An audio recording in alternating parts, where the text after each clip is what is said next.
This is Sean with Voices Live On and Nashville, Indiana stories and also Indy stories. And we have a mother-daughter combo today. We're going to be hearing a little bit of the history of their families in Nashville as well as growth in Indianapolis. And Joyce and Erika, how are you ladies doing today?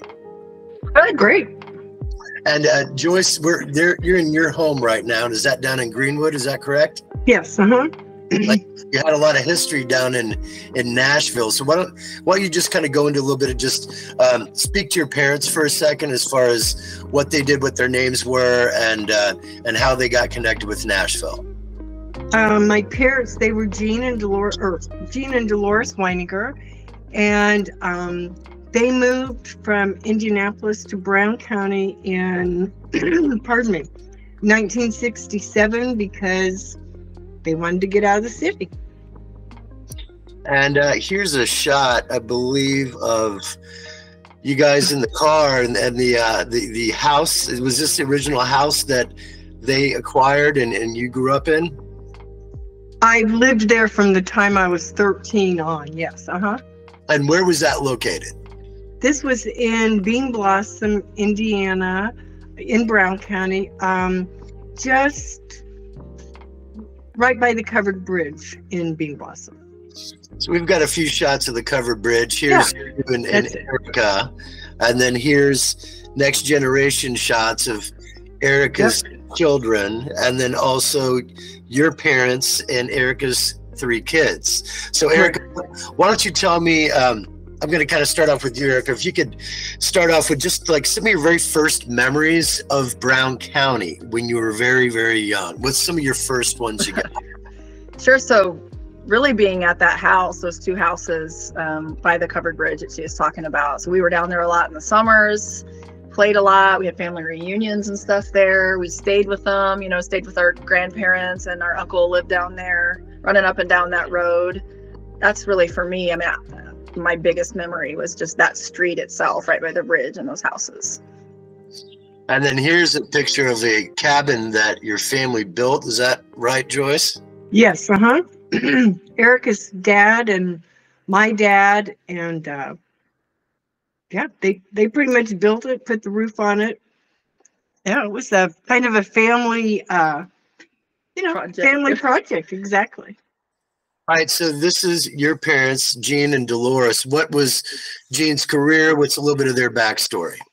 Mom was basically stay-at-home mom, with us kids. Dad worked at Chrysler for 30 years, and he started when he was 18 and retired when he was 48. And they just, loved life and lived it like that. Dad was 88 when he passed, so they just had fun for 40 years. So Erika, what would be something that you'd like your mom to speak of about them? Maybe a question or two about her parents specifically. Yeah, I think kind of back to like when you guys moved from Indy to Brown County, how that impacted you or how that impacted the family dynamic. And was he retired by then, or was he driving back and forth? Dad was still working then. He was driving back and forth, but he worked midnight shift. So, he didn't have all the traffic and things to contend with, because when he was going to work, there was no one out. And when he was coming home, the Indianapolis traffic was going towards Indy, and he was coming to Brown County. So I'm trying to think what year Dad did retire. It was, I don't know, not too long after we moved down there, but he drove back and forth for a few years. All right, so for your mom, Dolores, that's a nice, beautiful little picture there of her eating some cake on her, what was that, her 90th birthday? I think I remember. I believe so, yeah. This is always a fun question. What aspects of your mother's personality, her characteristics, did you admire, and what aspects were very similar? Like what was different and you admired, and what things were very similar between you and your mom? Well, she always cooked good. We had good meals, and Yeah. I don't really see a lot of similarities between us, I don't think. I was always kind of more like my dad, I think, than my mom. So what aspects were you like your dad, if you can elaborate? I don't know. I guess I think I looked more like him, and I think my personality was more like his. I guess that's about it. Okay. And then, Erika, do you have anything that you'd like to add, or any questions about this? Sure. I don't know if this is the best time to throw it in, but the relationship with grandma and me and Brown County and all of that, as far as my birth story and how you chose. Right. I will say, yeah, that was one thing I did admire about my mom. She delivered Erika for me at home. So that was pretty cool. That was the first person Erika ever saw was my mom. Right. And then me. That's pretty amazing. So I'm assuming that it went smooth. There wasn't. Oh yeah, it was planned. I'd had 2 children previous to her, and I just didn't like the hospitals at all. So I had all the prenatal care and everything, and my doctor knew I was going to have her at home, and he had us equipped with everything we needed as far as drops in the eyes, and I had a midwife, but it snowed and the midwife didn't get there in time. So that's how my mom wound up delivering her. So here's your brother, Eric. And I know we don't have a picture here right now of the second with Pam in this shot, but if you could explain the age differences with the 3 of you as siblings, and maybe some early fun memories that you remember growing up in the house, just some things that kind of stand out between the 3 of you. There's like about 3.5 years between my sister Pam and I, and about 5.5 between Eric and I.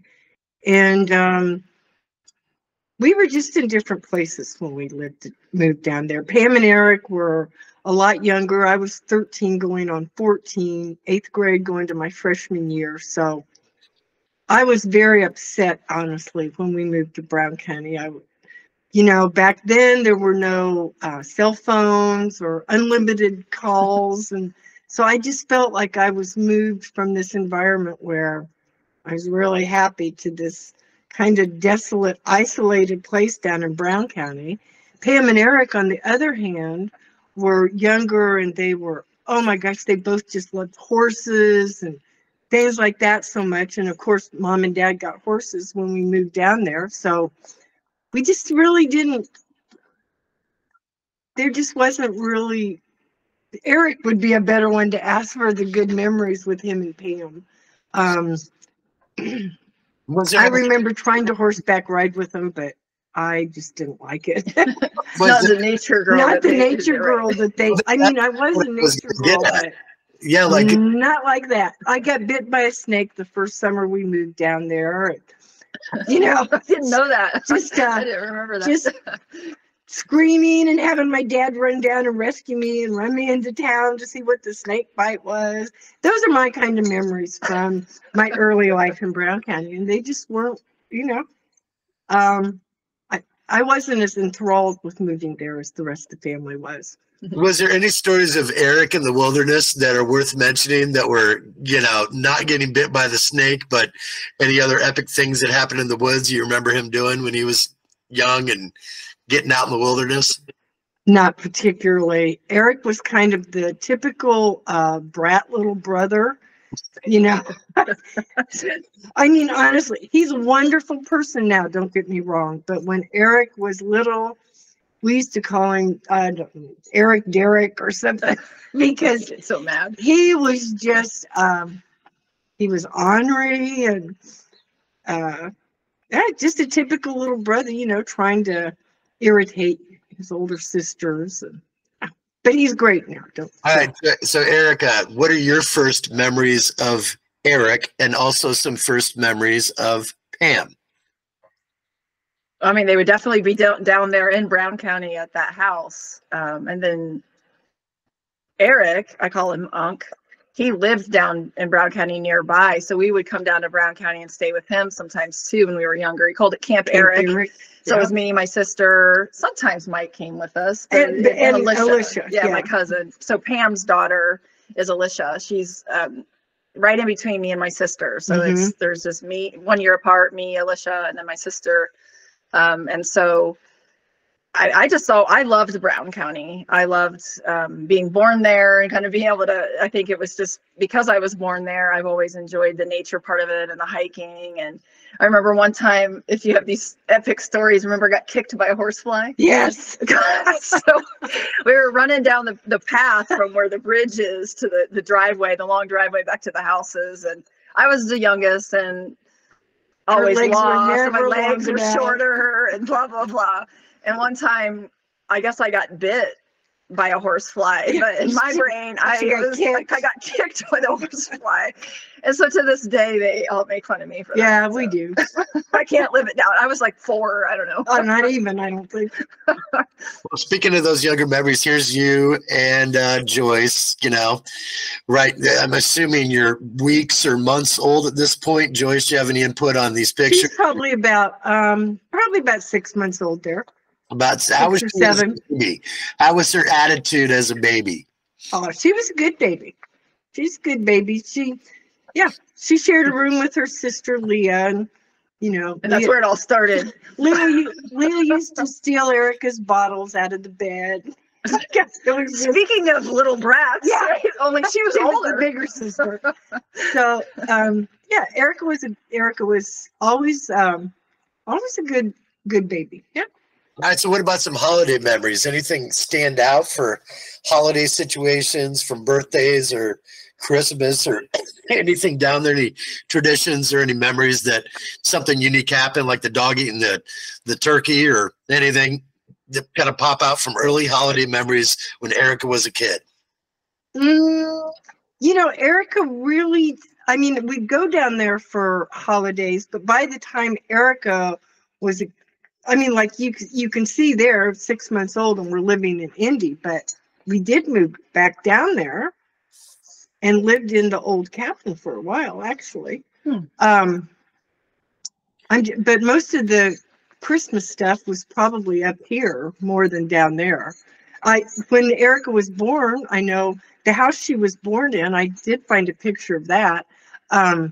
She was born on the 21st of December, and we had to move out of our house by the 26th of December. So that was quite an ordeal.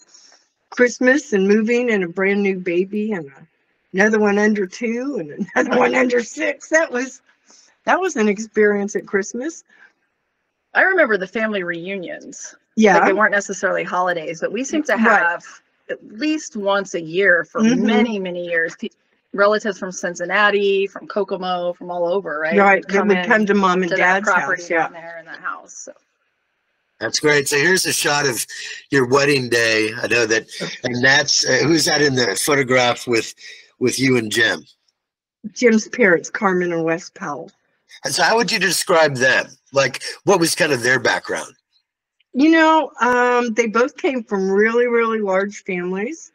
I think Wes had 10 brothers and sisters and Carmen 9 or 10, but they only had Jim. He was their only child. And I was never as close to Wes as to Carmen, but Carmen was probably one of the best women I've ever known in my life.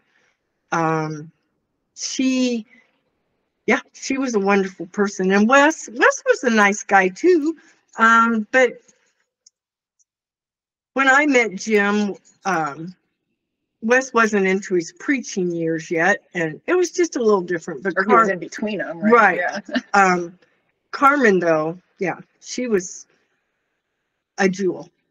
So was there like a cool moment of how he proposed and how it really came up to deciding to get married and start a life and family together? No, not really. Not the best romantic story, huh? Yeah. Gotcha. I was very young, and I just remember when we went to get our marriage license and stuff, people saying, "Honey, do you know what you're doing?" And I thought I did, so. Okay. All right.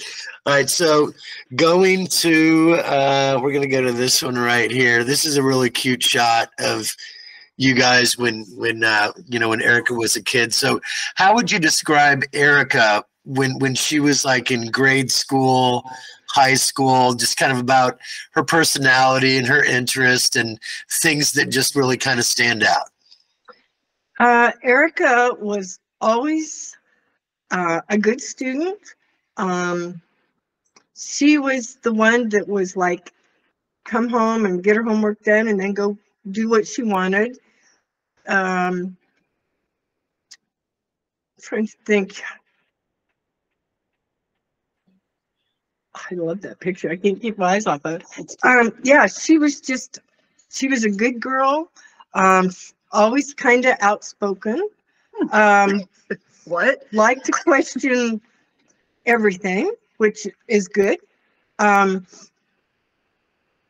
she's just a little sweetie. Yeah, absolutely. All right. So if you could name her children and describe their personalities and maybe some similarities or just different attributes that you see from Erika to her kids. I think her kids definitely have her zest for learning and for questioning things. They were always really, well, except for Megan, always really into healthy foods that she always used to fix for them and stuff. Well, it still does, don't get me wrong, but fix for them when they were young. You know, most kids would come in and ask for snacks that were candy or this or that, but they'd come in and, can I have a grapefruit? Can I have a cucumber? I was the same way too. Yes, right? and Erika was the same way. So that was just very similar between her and especially her two oldest kids. You know, how they just liked the healthy things. Can I have some broccoli? Yeah. Where Megan would come in and say, I need chocolate. And Erika was definitely more like Jake and Jillian in that aspect as far as healthy, and Megan was more like her nana. All right, so Erika, if you were going to bring up some favorite stories of your kids with your mom and your dad, what are some of the things that really kind of stand out from when they were young? Just some favorite memories. Yeah. So my dad passed away before any of my kids were born, so he didn't get to meet any of them. But with my mom, I mean, I loved that we all lived so close. I got divorced from their dad when they were really young too, so I had to go back to work, or I was already working, but you know what I mean? The schedule shifted, and my mom babysat for us. And there are tons of fun memories of that, right? Oh, yeah. And so I was really Absolutely. grateful for that because, I don't know, I was a single mom at the time, and I wanted to know that my kids were getting good care, and they loved it. So, you know, like I mentioned that in my interview about her when you were interviewing me, just how she was nurturing and really got that opportunity because you had to work a lot. And I mean, life was chaotic when we were little. Right. So it seemed like, I guess, maybe I'm speaking for you, got an opportunity to like really mom them. And, it was wonderful. Create, it was almost like a home away from home. So that's one of my biggest things. And they're all still pretty close to this day. They are. We are. So I'm thankful for that. All right. As am I. So as you've grown and they've grown, because they're in their early 20s now, right? Yep. 19, 21, and 22. Yep. Yeah, so they're right there. So, Joyce, what would be, and this is kind of fun bucket list idea talk, but as far as experiencing life and things that you would still like to do with them, what would be some specific things that maybe, you know, when they watch this, them going, you know, there's something I've always wanted to do with you guys, or something specific. Is there anything that kind of pops in your head that you like to expose to them and give them an experience? Sure. I was fortunate enough a couple of years ago that Jillian and I were able to take a road trip out to Yellowstone. I almost said Yellowwood, but Yellowstone. We went to Montana and South Dakota, and that was wonderful. And truly, I would just enjoy doing something like that with Jacob and Megan as well, and even with Jillian again. It was. We took some trips. We went up to Michigan and vacations there, and we went to Gatlinburg with the kids, and did Lakeside up in Ohio. So yeah, there's just I guess just vacationing with them. You know, that was always fun, and we always had good memories. And yeah, that was probably the main thing. Just spending time with them. It's always such a pleasure and a joy. Okay, so Erika, I know that you have a few notes there. Is there anything else that you'd like to bring up that you'd just like to have your mom speak to? Well, yeah, one of the things that we talked about mentioning on here is one of the questions is sort of the near-death experiences or the dreams or any of the things that have happened or that you've experienced that you've shared or that you would want to share. And, you know, even the dream he had with Mike. I was going to say, the just, main dream would probably, when I was younger, it seemed like I had just a lot of like different experiences than since I've gotten older. But one of them was my grandmother, my great-grandmother, she raised my dad, her and my great-grandfather, because his parents died when he was very young. My grandmother came to me in a dream, and she told me that she had to die before my son was born, and she told me it would be a boy, because I had no idea what any of my children were before they were born. And that he, you know, he was going to be a blonde and this and that. Well, that all came to pass, and my son was born on February 3rd of 1972 at 9-something in the evening, but my great-grandmother passed the very same day at 1-something in the afternoon. So my dream that it came true, you know, it came to pass exactly as she said. So that was pretty cool. That's pretty amazing. Go ahead if you want to elaborate. Yeah, I thought so. I mean, just like a follow-up question, or maybe more, it's more of a statement, but it was like because of that, that was part of what really helped me get into my own intuition or be interested in that topic. So although I know we don't explore it together often, that is something that you really have inspired me to or whatever. So yeah. I think you're more in tune with that than you think, even I think I am, age, but I just yeah. So yeah, I'm sorry. Yeah, you keep kicking the table. It's all good. It's all right. So Erika, what would be some major aspects of your mom's character traits that you feel you try to invoke? Did you go? Are you still there? You mean like what do I personally like want to adopt from her traits to myself? Things that you want to adopt and things that you know that it's just like her. I think one of the, well, yeah, we have a similar look, but one of it is, I think the need to be alone. So as much as she said I'm outspoken and I have a zest for learning and interacting and storytelling, which I've talked to you about, I also share her tendency to want to spend time alone to refresh and to recharge. So I did get some of her introverted characteristics, definitely. And probably cooking would be a fun thing, and gardening. Just yeah, I got a lot of the sort of traditional or typical female type attributes from my mom. Personal style, even. I've always thought that she had a really, like, I think she looks young and always did, but not in a but in a very natural, beautiful way. And I kind of adopted a little bit of that myself. So just sort of a youthful existence. That's kind of how my dad was. Yeah, that's kind of how my dad was as well. He was very, actually both of them. Yeah, grandma.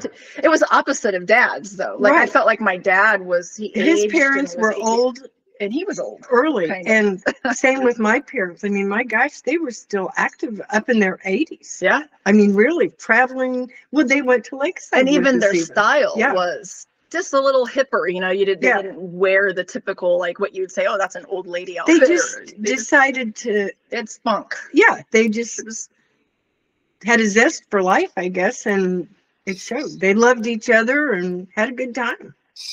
Okay, so if the big travel opportunity came that Erika, you could take your mom anywhere in the world and give her one experience at that location, could be whatever. Where would you take her, and what experience specifically would you want to her experience with you? Probably somewhere in Europe. You knew I was going to say. I knew you were. I was hoping you I used to go to Europe a lot for work, and so I fell in love with a lot of different places there. Amsterdam for sure. The canals, the lifestyle, things like that. I mean, just the cafes. I think she would really like it. You always, part of your disdain for Brown County was you seemed like a city girl and you really liked more. And I remember at one time I thought you'd said something about being, like in a past life, maybe Victorian, Renaissance-y, ritzy. Yeah. And so there's just a lot of that old history. It's that silver spoon that my mom and dad forgot. Right. Somewhere in our life. Somewhere, the silver spoon got lost. Exactly. But I think, I would take her to multiple different cities within Europe and we would go get teas and coffees and just walk around and see the arts and I don't know, chill out. Yeah, that sounds food. wonderful. I think you'd love the food. That's great. That's awesome. All right, so this is to both of you. So whoever can go first, decide however you want to do it. What would you like to say to Erika's kids as far as motivation and advice for their future? What would I like to say? I would like to say I think that they are all on the right path, that I respect and admire all of them for not just running, and maybe I'm wrong, but for running straight to college and actually just pursuing life, like Jacob and Jillian have both been travel alone a lot. I love that they're enjoying their lives young instead of putting so much emphasis on going to school and getting this education and being so far in debt. I don't know. They're like little free spirits and I admire all of them for it. It's great. Yeah, your spawns. They are my the same. Yeah. Erika's definitely a free spirit. And I love that. That's perfect. I want them to be that way. I'm glad they are. And Erika? Yeah, I would say continue, similar to what she said, continue with that. And the push that you put in there, continue to question everything. Right. I mean, they're very smart. They have a powerful intuition, all of them, and a powerful intellect. And they are, I don't know, it's like you don't even have to say it. I feel like they've been empowered to know that they've got it and to continue that. Absolutely. And also they're very loving people too. Mm-hmm.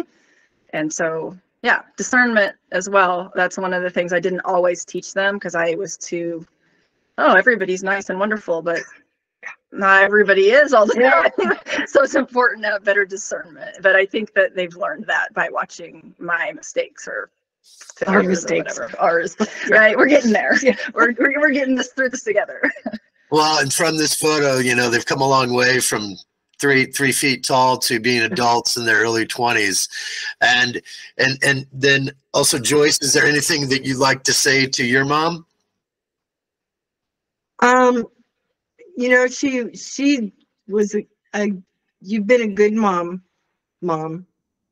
for what you knew and what you had. And I appreciate the care that, you took care of me. Okay. Well, I'm going to go to this final little slide here because Nashville Stories is something that we're going to be growing, even though you're living up here in Indy. And Erika, I'm glad you're going to be a part of this road. How did you guys enjoy the dual mother-daughter interview? Let's hear about that. How do you think it went? Going great. I think we nailed it. Yeah. We did a good job. Yeah. Even though we kicked the table a couple times. I did kick the table a few times. The laptop's about to die too. I didn't bring the power source. So. It's all right. All right, so just stay on the line, and I'm going to close this one out, and I think you both did a wonderful job. Thanks. It was nice to meet you too. You got it.